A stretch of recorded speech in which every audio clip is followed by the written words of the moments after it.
নমস্কার, জয় ইস্ট বেঙ্গল। কেমন আছেন আপনারা সকলে? স্বাগত জানাচ্ছি আপনাদের ইস্ট বেঙ্গল আড্ডা আনফিল্টার্ডের আরেকটা এপিসোডে। দেখুন, কালকে থেকে যেটা শুনছি তাতে আমি খুব আনন্দিত হচ্ছি না। আপনারা কীরকম মেন্টাল স্টেটে আছেন সেটা আপনারা তো জানাবেন আমাকে। ইস্ট বেঙ্গল এবছর কিশোর ভারতী স্টেডিয়ামে খেলবে, সেটা কয়েকদিন ধরেই শোনা যাচ্ছিল এবং এটা নিয়ে আমরা ইস্ট বেঙ্গল আড্ডা আলোচনা করেছি। আপনারা জানেন এটার প্রস অ্যান্ড কনস কী থাকতে পারে ইত্যাদি ইত্যাদি। তো খেলবে তো খেলবে, কী করা যাবে? এবছর একটা ছোটো লিগ হচ্ছে, ঠিক আছে? ১৩টা ম্যাচের লিগ হচ্ছে, সব মিলিয়ে বোধহয় ৯১টা ম্যাচ, সিঙ্গেল লেগের টুর্নামেন্ট। এত ডামাডোলের পর শেষ পর্যন্ত আইএসএলটা হচ্ছে। এখানে যে বিনিয়োগকারী সংস্থাগুলি রয়েছে, শুধু ইস্টবেঙ্গলের কথা বলছি না, সবকটি দলের যে বিনিয়োগকারী সংস্থাগুলি রয়েছে তারা কিন্তু চাপে রয়েছে। এটা আমাদের মেনে নিতে হবে, তারা চাপে রয়েছে। তারা বিজনেস কমিউনিটি, তারা বিজনেস করে, কিন্তু আইএসএলের এবারে যে রকম ফের সব কিছু পরে তারা কেন ইনভেস্ট করবে সেটা নিয়েই প্রশ্ন। এখনও পর্যন্ত আমরা জানি ওটিটি প্ল্যাটফর্মে আমরা খেলা দেখব।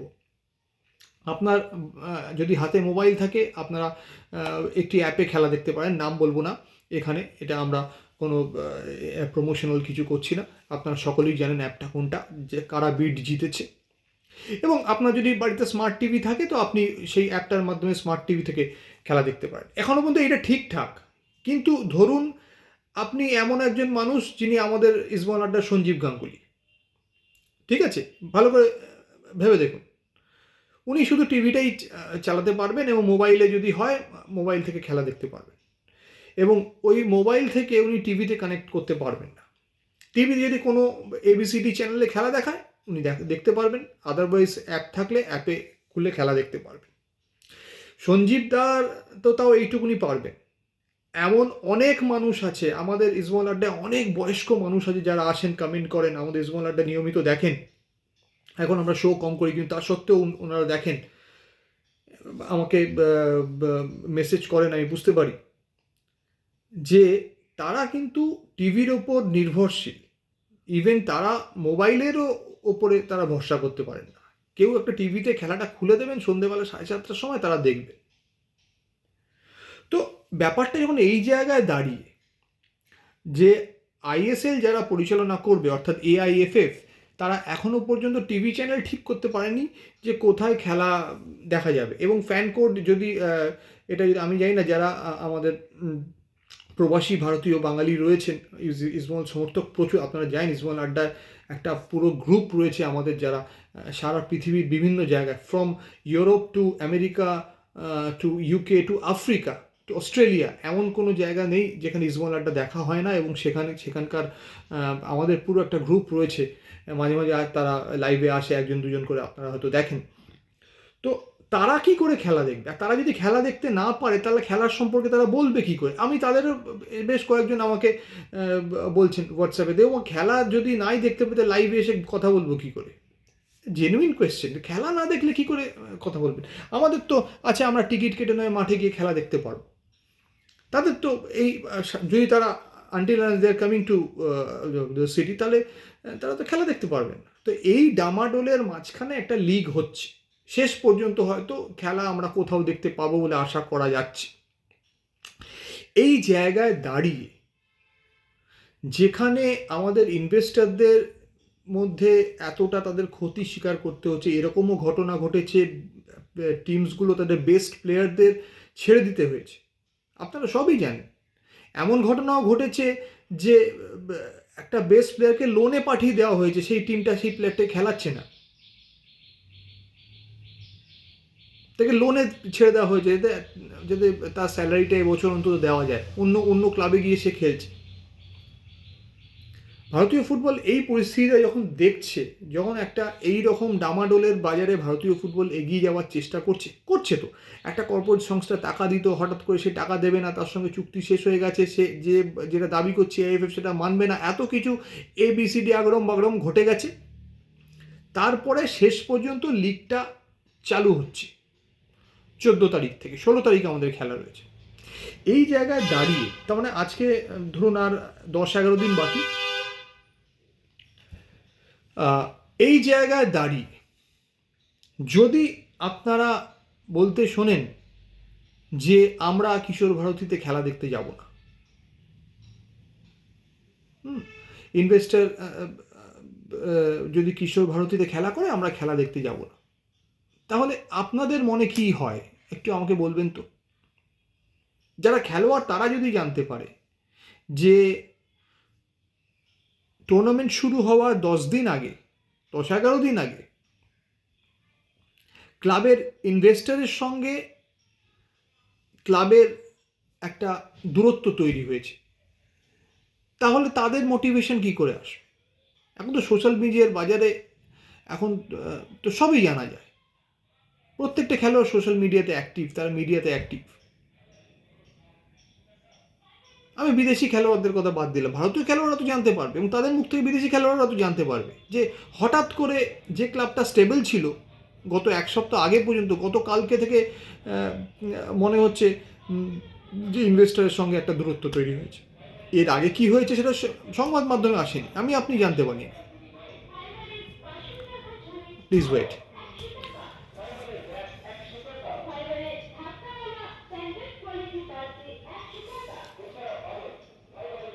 তো হ্যাঁ, আবার শুরু করছি। তো দেখুন, এটা একটা ব্যাপার যে কিশোর ভারতী স্টেডিয়াম ছোট স্টেডিয়াম, যুব ভারতীর সঙ্গে কোনোভাবেই তুলনা চলে না। এবং যুব ভারতী এমন একটা জায়গাতে অবস্থিত, সেই যোগাযোগটাও মানে সারা পশ্চিমবঙ্গ থেকে লোক কিন্তু সেখানে চলে আসতে পারে। যুব ভারতী থেকে রেলওয়ে স্টেশনের দূরত্ব খুব বেশি দূরে নয়, সেই ক্ষেত্রে তাহলে কিশোর ভারতী থেকেও হয়তো সেরকম সুযোগ রয়েছে। কিন্তু যুব ভারতী এমন একটা জায়গায় বহুদিন ধরে রয়েছে, বহুদিন ধরে মানুষ খেলা দেখতে আসছে, এবং যুব ভারতীর সঙ্গে আমাদের আবেগ জড়িত, কোনো নো ডাউট অ্যাবাউট দ্যাট। এবং আয়তনটা সব থেকে বড়, যুব ভারতী একটা বিশাল বড় স্টেডিয়াম, এশিয়ার দ্বিতীয় বৃহত্তম স্টেডিয়াম সম্ভবত। সেখান থেকে কিশোর ভারতী, হ্যাঁ, অনেক ছোট। কিশোর ভারতী স্টেডিয়ামে ম্যাচ করতে কম টাকা লাগে, যুব ভারতী স্টেডিয়ামে ম্যাচ করতে বেশি টাকা লাগে। ইনভেস্টার সেই সুযোগটা নিচ্ছে।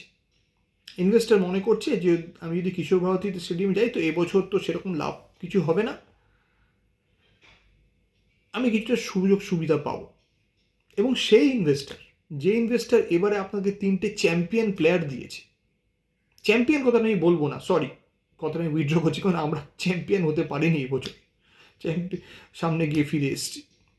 কিন্তু 3টে ক্লাস প্লেয়ার দিয়েছে, খুব ভালো, যারা সফল player, Kevin CBA, Basim Rashid এবং মিগুয়েল। এই 3টে প্লেয়ার ছাড়া ইস্ট বেঙ্গলের প্লেইং 11 কল্পনা করা যাচ্ছে না। আপনার পছন্দ হয়েছে তো প্লেয়ারগুলো? ইনভেস্টার কিন্তু দিয়েছে, ঠিক আছে। এছাড়া 2টো প্লেয়ার নিয়ে একটু প্রবলেম হয়েছে, তারা চলে গেছে, নতুন একটি প্লেয়ার আসছে। সব মিলিয়ে কোচের সঙ্গে ইনভেস্টার কিন্তু কাজ করছে। আমাদের মহিলা টিমের পারফরমেন্সটা দেখুন, আমাদের আরএফডিএল টিম এখনও পর্যন্ত খুব ভালো ফুটবল খেলছে, আমাদের ছোট বাচ্চারা খুব ভালো ফুটবল খেলছে। ইনভেস্টার এই দুর্দিনের বাজারেও, যখন আপনারা জানেন যে প্রচুর ক্লাব তার বন্ধ করে দিয়েছিল, অনুশীলন বন্ধ করে দিয়েছিল অনির্দিষ্টকালের জন্য, কিছু করার ছিল না তাদের, আমাদের কিন্তু সেক্ষেত্রে সেভাবে কিছু হয়নি। আমরা সুপার কাপে হেরে যাওয়ার পর বেশ কিছুদিন একটু গ্যাপ ছিল, তারপরে আমরা আবার আমাদের অনুশীলন শুরু করেছি, ইত্যাদিতে যা হওয়ার হয়েছে। এই জায়গায় দাঁড়িয়ে আপনি কি ইনভেস্টরের পাশে থাকবেন না?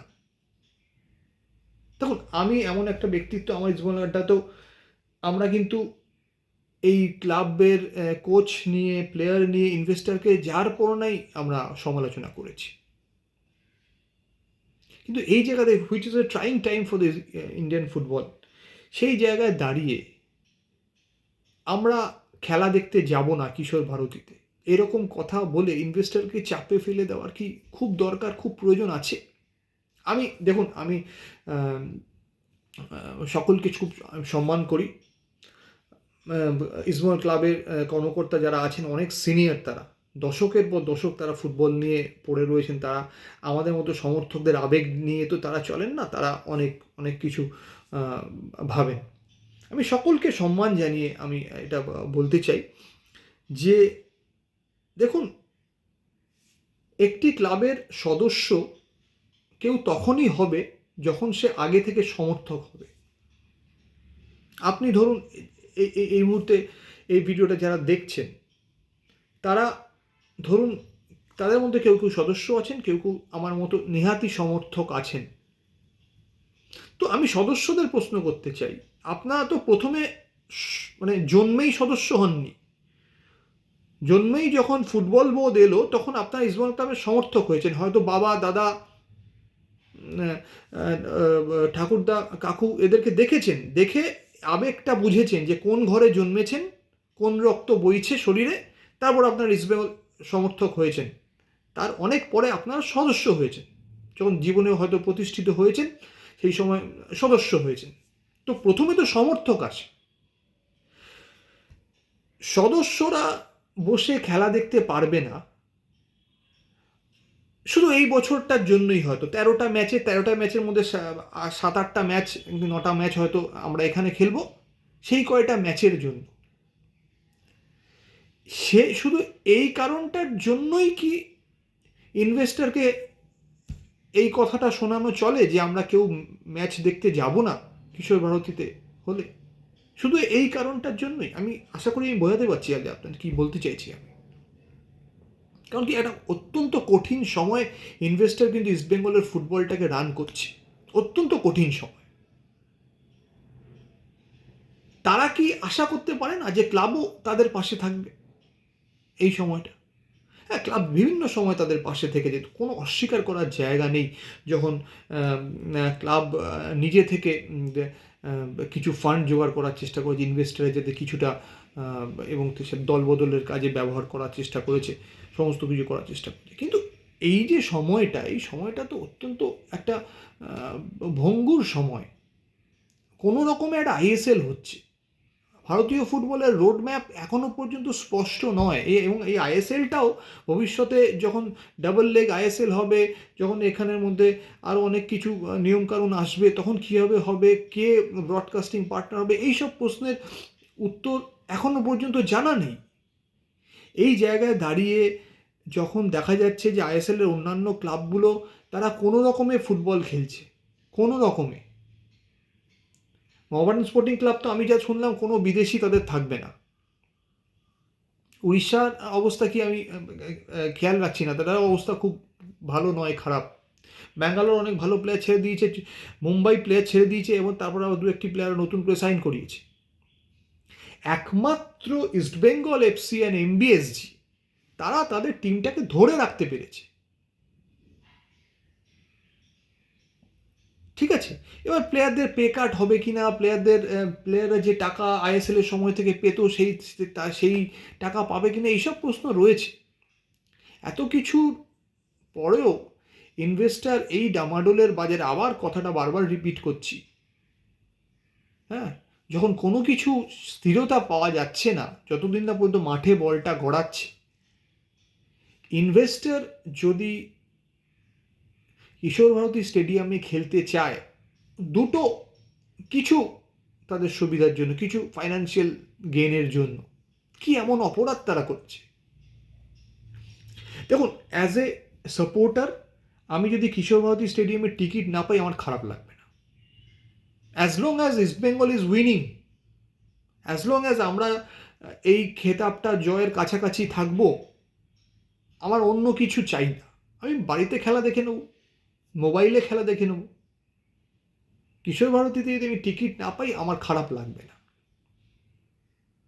আমি শুধু চাই আমার দল জিতুক, ভালো যা সম্মানজনক ফুটবল খেলুক, যে ফুটবলটা এবছর অনেক বেটার কোয়ালিটির ফুটবল খেলা হচ্ছে। আমরা শেষ পর্যন্ত কিন্তু আমরা জিততে পারছি না ঠিকই, সমস্যা তো কোথায় আইডেন্টিফাই করা হয়েছে, তার জন্য একটা ভালো স্ট্রাইকার আনা হয়েছে। তো ব্যাপারটা এই জায়গাতেই দাঁড়িয়ে আমার মনে হয় যে এই ধরনের আচরণ করে আমরা কেউ খেলা দেখতে যাব না, এতে ইনভেস্টরের জন্য ভালো বার্তা যায় না।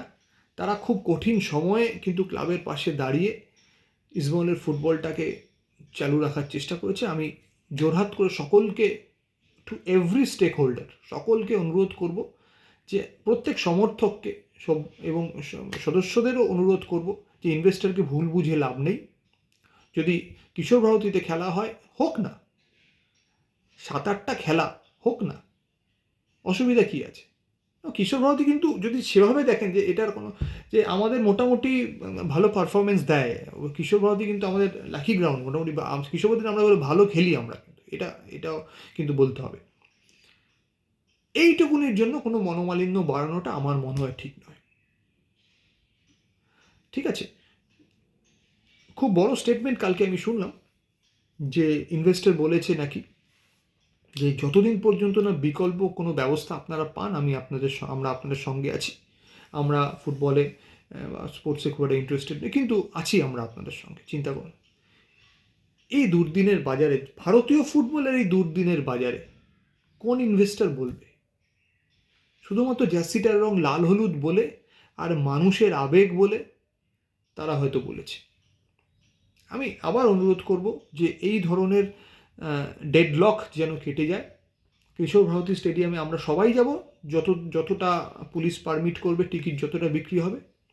যদি না টিকিট পাই তো বাড়িতে খেলা দেখব, কিন্তু দেখতে চাই ওটাই, যে লাল হলুদ পতাকা উঠছে, মশাল জ্বলছে, আর অরিজিৎ সিংয়ের সেই গানটা ধুমধুম করে ডিজের মতো করে বাজছে।